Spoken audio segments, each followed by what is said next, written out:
भगवत गीता से पूछोगे परमेश्वर कौन है तो जवाब मिलेगा कि श्री कृष्ण ही परमेश्वर है। और वहाँ आपको संत सूरदास जी, मीराबाई जैसे महान संत मिलेंगे जिन्होंने कृष्ण भक्ति में उस परम तत्व को प्राप्त कर लिया। आप शिव पुराण से पूछोगे कि परमेश्वर कौन है तो जवाब मिलेगा कि शिव ही परम तत्व है। और वहाँ आपको ऋषि मार्कंडेय जैसे महान ऋषि योगी ज्ञानी मिलेंगे जो कि परम शिव भक्त हैं। कुरान कहती है कि खुदा सबसे बड़ा है। और वहाँ आपको फरीद जी जैसे महान सूफी संत मिलेंगे जिन्होंने अल्लाह अल्लाह की धुन से उस परम तत्व को प्राप्त कर लिया। और गुरबानी भी आपको एक ओंकार का उपदेश देती है। तो सवाल है कि इनमें से सही कौन है और गलत कौन है।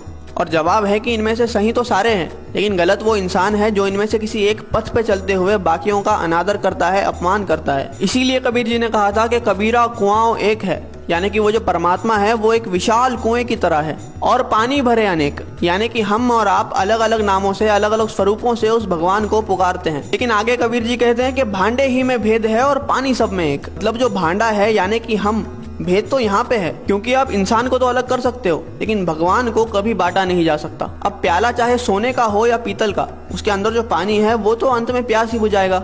लेकिन अगर हम इस बात पे लड़ने लग जाए कि किसका प्याला ज्यादा बेहतर है तो ना हम पानी पी पाएंगे और ना ही अपनी प्यास बुझा पाएंगे। जैसे दुनिया में हर जगह पे अलग अलग भोजन खाया जाता है, लेकिन हम कभी भी किसी और से जाकर इस बात पे तो नहीं लड़ते कि आप हमारी तरह भोजन क्यों नहीं करते, क्योंकि हमें पता है कि चाहे भोजन अलग अलग है लेकिन उसकी भूख और हमारी भूख एक जैसी है।